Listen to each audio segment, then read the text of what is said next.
മുണ്ടത്തിക്കോട് ദുരന്തത്തിന് ശേഷം ഇപ്പോൾ മജിസ്റ്റീരിയൽ തല അന്വേഷണം പ്രഖ്യാപിച്ചിട്ടുണ്ട്. അന്വേഷണത്തിൽ എന്തൊക്കെ കാര്യങ്ങളാണ് വരിക? അന്വേഷണത്തിൽ ഏതൊക്കെ ഭാഗങ്ങൾ അന്വേഷിക്കും? അതിൻ്റെ റിപ്പോർട്ട് എങ്ങനെയായിരിക്കും സമർപ്പിക്കുക? അതിൻ്റെ വിശദാംശങ്ങൾ എങ്ങനെയാണ് എന്ന് സംബന്ധിച്ചിപ്പോൾ വിശദമായി നമുക്ക് ഷീന മാർട്ടിൻ ന്യൂസ് ഡെസ്കിൽ നിന്ന് പറഞ്ഞു തരും. ഷീന, ഏത് തരത്തിലാണ് ഈ അന്വേഷണം ഉണ്ടാകുക? അതോടൊപ്പം തന്നെ ഈ അപകടം ഉണ്ടാകാനുള്ള കാരണം തൊട്ട് ഏതൊക്കെ തലങ്ങളിലായിരിക്കും ഇതിൻ്റെ അന്വേഷണം ഉണ്ടാവുക? ഷീന, നമുക്കറിയാവുന്നതുപോലെ തന്നെ ഒരു വലിയ ദുരന്തമാണ് നടന്നത്. 14 പേരുടെ മരണത്തിനിടയാക്കുകയും നിരവധി പേർക്ക് പരിക്കേൽക്കുകയും ചെയ്തിട്ടുള്ള ഒരു വലിയ ദുരന്തം. അപ്പോൾ ഈ അന്വേഷണത്തിൽ പ്രധാനമായും അന്വേഷിക്കുക ഇതെങ്ങനെ സംഭവിച്ചു എന്നുള്ളതാണ്.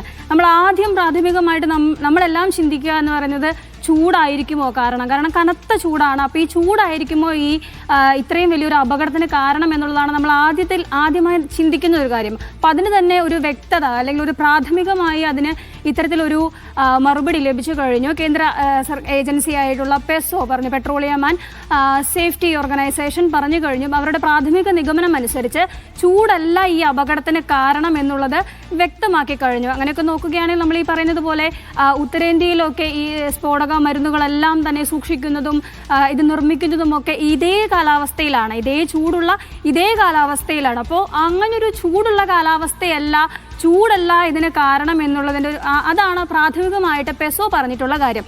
അപ്പോൾ സ്വാഭാവികമായിട്ടും ഉണ്ടാകുന്ന ഒരു ചോദ്യം, എങ്ങനെ ഈ അപകടം ഉണ്ടായി? ഇത് അന്വേഷിക്കുകയാണ്. ഇപ്പോൾ മജിസ്റ്റീരിയൽ എൻക്വയറിയിൽ എന്തൊക്കെയാണ് ഉൾപ്പെടുക എന്നുള്ളതാണ് നമ്മൾ പരിശോധിക്കാൻ പോകുന്നത്. അങ്ങനെയാണെങ്കിൽ ഷോർട്ട് സർക്യൂട്ട് ആണോ ഇതിന് അപകട കാരണം എന്നുള്ളതാണ് അടുത്തതായി വരുന്ന ഒരു ചോദ്യം. തൊട്ടടുത്ത് തന്നെ ഒരു കെട്ടിടമുണ്ടെന്നും ആ കെട്ടിടത്തിൽ വൈദ്യുതി ഉണ്ടായിരുന്നുവെന്നുമുള്ള തെളിവുകളെല്ലാം പുറത്തു വരുന്നുണ്ട്. അപ്പോൾ അത് സത്യമാണെങ്കിൽ ഷോർട്ട് സർക്യൂട്ട് അവിടെ നടന്നിട്ടുണ്ടോ? ഷോർട്ട് സർക്യൂട്ട് ആണോ ഇത്തരത്തിൽ അപകട കാരണം എന്നുള്ളത് അന്വേഷിക്കുക കേരള സർക്കാരിൻ്റെ കീഴിലുള്ള വൈദ്യുതി വകുപ്പിന് കീഴിലുള്ള ഇലക്ട്രിക്കൽ ഇൻസ്പെക്ടറേറ്റിൻ്റെ നിഗമനമാണ്. ഈ ഇലക്ട്രിക്കൽ ഇൻസ്പെക്ടറേറ്റ് ആണ് ഇത്തരത്തിൽ ഷോർട്ട് സർക്യൂട്ട് ഉണ്ടായിട്ടുണ്ടോ എന്നുള്ളത് സംബന്ധിച്ച് RDOയ്ക്ക് വ്യക്തമായ റിപ്പോർട്ട് നൽകുക. RDO ആണ് ഈ മജിസ്റ്റീരിയൽ അന്വേഷണത്തിൽ റിപ്പോർട്ട് നൽകേണ്ടത്. എങ്ങനെ അപകടമുണ്ടായി, ഈ അപകടത്തിൻ്റെ പാർശ്വഫലങ്ങൾ എന്തെല്ലാം അനന്തരഫലങ്ങളാണ് ഈ അപകടത്തിന് ഉണ്ടാവുക എന്നുള്ളത് സംബന്ധിച്ചെല്ലാമുള്ള റിപ്പോർട്ട് നൽകേണ്ടത് RDO ആണ്. അപ്പോൾ ഈ ഇലക്ട്രിക്കൽ ഇൻസ്പെക്ടറേറ്റിൻ്റെ നിഗമനം എന്ന് പറയുന്നത് ഇതിലൊരു പ്രധാനമായ ഘടകമാണ്. എങ്ങനെയാണ് ഈ അപകടം ഉണ്ടായത്?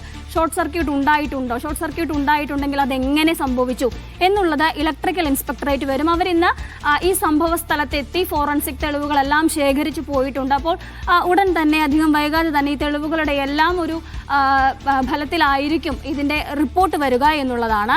ഇനി അടുത്ത വിഷയം എന്ന് പറയുന്നത് സ്ഫോടക സാമഗ്രികൾ കൈകാര്യം ചെയ്തതിൽ എന്തെങ്കിലും വീഴ്ച ഉണ്ടായിട്ടുണ്ടോ? സ്ഥിരമായിട്ട് ജോലിക്ക് വരുന്നവരും അതേപോലെ തന്നെ സ്ഥിരമായി ഈ പണിയെടുക്കുന്നവരുമൊക്കെയാണ് ഈ സ്ഫോടക സാമഗ്രികൾ കൈകാര്യം ചെയ്തതെങ്കിൽ പോലും അതിലേതെങ്കിലും തരത്തിലൊരു വീഴ്ച ഉണ്ടായിട്ടുണ്ടോ എന്നുകൂടി ഈ മജിസ്റ്റീരിയൽ എൻക്വയറി നടത്തുമ്പോൾ അതിൻ്റെ പരിധിയിൽ വരുന്നതാണ്.